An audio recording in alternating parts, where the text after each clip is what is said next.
আলী তোমার কাছে যেমন কাবার সম্মান, তার থেকেও আমার উম্মতের সাধারণ একজন ইমানদার মানুষের সম্মান আল্লাহর কাছে বেশি। এর দ্বারা নবী কি শিক্ষা দিয়েছেন? বাল্লিগু আন্নি ওয়ালাউ আয়া, আমি যে ইসলাম তোমাদের কাছে দিয়ে গেলাম, একটা কথা হইলেও সেটা অন্যের কাছে পৌঁছাইয়া দেবা। তবে পৌঁছাইয়া দেওয়ার জন্য নবী সতর্ক করে দিয়েছেন, খবরদার আমার একটা কথা, দিনের একটা কথা তুমি আরেকজন মানুষের কাছে পৌঁছাবা, সে যদি ইমানদার হয় তাহলে খেয়াল রাখবে, জেনে রাখবে এই কাবা ঘরের চাইতে ওই ইমানদারদার দাম আল্লাহর কাছে বেশি।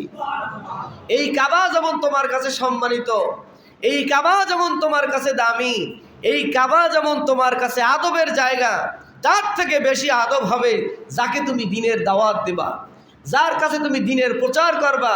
সে যদি ইমানদার হয়, সে যদি বলে আমি আল্লাহকে বিশ্বাস করি, আমি মুহাম্মদ রাসূলুল্লাহকে মানে, এতটুকু কথা বললেই সেই ব্যক্তির দাম এই কাবার চাইতে বেশি হয়ে যাবে। সুবহানাল্লাহ।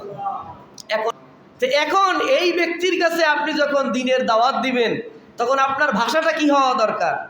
নবীজি বলেন, কাবার দিকে যদি জান্নে শূন্য কেউ থুতু নিক্ষেপ করে, মানুষটা বেঈমান হয়ে মরার সম্ভাবনা আছে। কাবার দিকে জান্নে শূন্য যদি কেউ প্রসাব করে, কাবার দিকে ফিরে, তাহলে এই মানুষটা মৃত্যুর সময় বেঈমান হয়ে যাওয়ার সম্ভাবনা আছে। তাহলে কাবার সম্মান কত? এখান থেকে ৬,৫০০ কিলোমিটার দূরে কাবাঘর, আপনি এই বঙ্কুরা গ্রামে বসে থুতু নিক্ষেপ করবেন, সেইটা যদি কাবার দিকে হয় জানা সত্ত্বে, তাহলে আপনার মরার সময় যদি বেঈমান হওয়ার সম্ভাবনা হয় এতটুকু সামান্য বেয়াদবির কারণে, তাহলে কাবার দাম কত? এই কাবাঘরের চাইতে যদি ওই ইমানদারের দাম বেশি হয়, তাহলে ওই ইমানদারের দাম কত? তাহলে তার সাথে আপনার আচরণটা কেমন হওয়া দরকার? দেখেন, এই ক্ষেত্রে কিন্তু আমরা সবাই ধরা, মানুষকে মূল্যায়ন করতে আমরা পারি না। একটা মানুষের দাম কত? আল্লাহ রসুল বলেছেন, তায়েফের ময়দানে যখন নবীজিকে পাথর মেরে রক্তাক্ত করেছেন, জুতাগুলো যখন আটকে গিয়েছেন, জিব্রাইল বলেন, আমার জীবনে সবচাইতে ৩টা সময় দ্রুত পথ চলেছি, ৩টা সময় ৬৫০ পাখা ব্যবহার করে আমি আসমান থেকে জমিনে অবতরণ করেছি। এই রকম দ্রুত গতিতে আমার জীবনে আর কোনোদিন উড়ি নাই। জিব্রাইলের ৬৫০ পাখা আছে, হাদিস শরীফে আছে, একটা পাখা দিয়া যদি একটা বাড়ি দেয়, সঙ্গে সঙ্গে জমিন থেকে আসমান পর্যন্ত যাইতে চোখের একটা পলক সময় লাগে না। জি কুওয়াতিন ইনদা জিল আরশে মাতিন, আরশের নিচে সিদরাতুল মুনতাহা হচ্ছে জিব্রাইলের হেড অফিস। এই সিদরাতুল মুনতাহা থেকে দুনিয়ায় আসতে জিব্রাইলের এক পলক সময় লাগে। সুবহানাল্লাহ বলেন। আর পাখা লাগে একটা।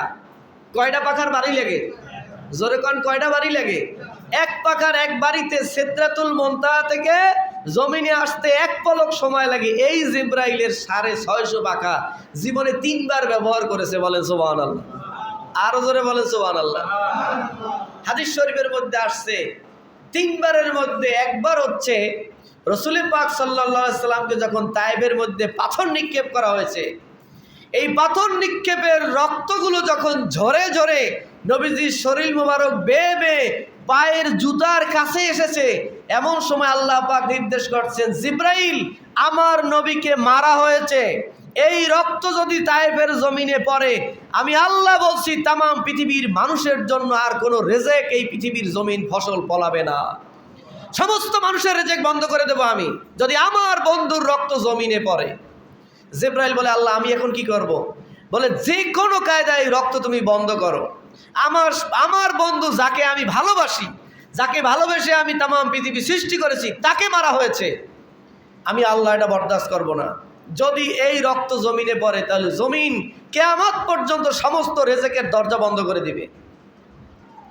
জিবরাইল আলাইহিস সালাম বলে, আমি তখন ভয়ে অস্থির হইয়া ৬৫০ পাখা দিয়ে একটা বাড়ি দিয়া সঙ্গে সঙ্গে তায়েফের ময়দানে নবীজির কদমের কাছে হাজির হয়ে গেছে। নবীজির কদমের জুতার রক্তগুলো নবীজির জুতা মুবারকের ভিতরে ঢুকাই দিচ্ছে। জিবরাইল নিজের হাতে ধরে ধরে এক ফোঁটা রক্ত তায়েফের জমিনে পড়তে দেয় না। বলেন সুবহানাল্লাহ। নবীজি বলেন, জাবের রাদিয়াল্লাহু বলেন যে নবীজি তায়েফের সময় আমি সাথী ছিলাম, নবীজির জুতাগুলো রক্তে আটকে গিয়েছে, সব রক্তগুলো জিবরাইল নবীজির জুতার ভিতরে ঢুকাই দিয়েছেন যাতে জমিনে না লাগে। এই নবীজি রক্তগুলো আটকাইয়া জিবরাইল বলে, ইয়া রাসূলুল্লাহ, কারণ আল্লাহর অবস্থা তো সে জানিয়ে আসছে যে এই রক্ত জমিনে পড়লে রেজেক বন্ধ করে দেবে আল্লাহ। সে আল্লাহর রাগ সম্পর্কে তো জিবরাইল জানে, জিবরাইলও রাগ হয়ে গেছে। এবার বলে হুজুর আপনি হুকুম করেন তায়েফের বড় বড় পাহাড়গুলো দিয়ে তায়েফে একদম সমস্ত মানুষগুলো আমি পিছিয়ে এক মুহূর্তের মধ্যে মেরে ফেলবো। নবীজি বলছেন কি, তায়েফে একজন মুসলমানও তখন ছিল না, সব ছিল কাফের। বলে এরা আমি আশা করি আমার মুসলমান উম্মত হবে, ইমানদার হবে। এরা না হোক এদের সন্তান হবে, এদের সন্তান না হলে এদের নাতিপুতি হবে। আজ হোক কাল হোক এই তায়েফের জমিনে ইসলাম প্রতিষ্ঠিত হবে। কিয়ামতের আগ হইলেও কলেমা পড়নেওয়ালা মুসলমান এদের বংশেই জন্মগ্রহণ করবে। কাজে এদেরকে আমি পাথর চাপা দিয়ে মারার নির্দেশ করতে পারি না। তাহলে একজন মানুষের দাম কত, একজন ব্যক্তির দাম কত যদি কাফেরের এত দাম হয়। ফেরাউনের চেয়ে নিকৃষ্ট কাফের এই পৃথিবীতে আর আছে? কথা কয় না? ফেরাউনের চাইতে নিকৃষ্ট কাফের আর নাই। সেই ফেরাউনকে আল্লাহ পাক রব্বুল আলামিন দ্বীনের দাওয়াত দেওয়ার জন্য যখন মুসা নবীকে পাঠাইলেন, ইযহাব ইলা ফিরআউনা ইন্নাহু তাগা, ফেরাউনের কাছে যাও, সে সীমা লঙ্ঘন করেছে, নাফরমান হয়ে গেছে। আল্লাহ নবীকে আল্লাহ পাক নির্দেশ করলেন যে তুমি ফেরাউনকে দিয়া দ্বীনের দাওয়াত দাও। ফেরাউন মস্ত বড় অপরাধী হয়ে গেছে, সীমা লঙ্ঘন করে ফেলেছে।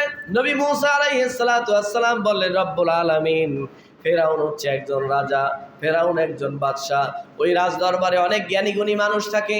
সেখানে আমি নবী মুসা যদি যাইয়া আমার জিহ্বার জড়তা নিয়া তোতলাইয়া তোতলাইয়া কথা বলি তাহলে আমারে তারা ব্যঙ্গ করবে। মুসা নবী একটু তোতলা ছিলেন, কথা একটু বাঁচতেন মুখে। আল্লাহর নবী বলেন মুসা, আল্লাহর নবী মুসা আলাইহিস সালাম বলেন আমি যদি তোতলাইয়া কথা বলি রাজ দরবারে তাহলে তারা আমারে টিটকারি মারবে। তার চেয়ে বরং আমার ভাই হারুন, তার কণ্ঠ ভালো, ওরে আমার সাথে অনুমতি দেন যে আমার কথাগুলো ও সুন্দর করে উপস্থাপন করবে। কথা তো সবাই বলতে পারে, কিন্তু সব কথা সবাই বলতে পারি না। কিছু কথা আছে একটু সাজাইয়ে গোছাইয়ে বলা লাগে, এই সাজাইয়ে বলতে কি সবাই পারে? এটা একটা ভিন্ন যোগ্যতা। তা আল্লাহ পাক বলেন এই দরজা তো আমার উম্মতে মুহাম্মাদিয়ার জন্য রাখছি, বলেন সুবহানাল্লাহ। নবীর কথা উম্মতে মুহাম্মাদিয়ারা বলতে পারবে। আজকে নবী নাই, এই মসজিদে ইমামতি করি আমি। অন্য আর এক মসজিদে নবী নাই, সেখানে ইমামতি করতেছেন একজন হাফেজ। আর এক মসজিদে নবী নাই, সেখানে ইমামতি করতেছেন একজন মাওলানা। কিন্তু তারা আপনাদেরই সন্তান, ঠিক কিনা বলেন? কথা কয় না গা? এই উম্মতেরই অন্তর্ভুক্ত, আমি আপনাদেরই সন্তান, আপনাদেরই ভাই। কিন্তু নবীর অবর্তমানে আমি কাজ করতেছি। এটা এই নবীর উম্মতের শ্রেষ্ঠত্বের প্রমাণ। আল্লাহ বলেন যে এই মর্যাদা আমি কোনো নবীরে দেই নাই। অর্থাৎ তোমার ভাই হইয়া তোমার পক্ষে কথা বলবে তা পারবে না। তোমার ভাইকে আমি নবী বানাইয়া দিলাম, তার কথা সে বলবে, বলেন সুবহানাল্লাহ। তখন হারুন আলাইহিস সালামকে নবী বানাইয়া আল্লাহ পাক নির্দেশ করলেন ওয়াকুলা লাহুম কাওলান লাইয়িনা। আল্লাহ বলছেন এ মুসা, এ হারুন, দুই ভাই খেয়াল করে শোনো, তোমাদেরকে আমি ফেরাউনের কাছে পাঠাইতেছি। ফেরাউনকে জাহান্নামের আসামি, কাফের মুশরিক মনে করিয়া তার সাথে কর্কশ ভাষায় দুর্ব্যবহার করবে না।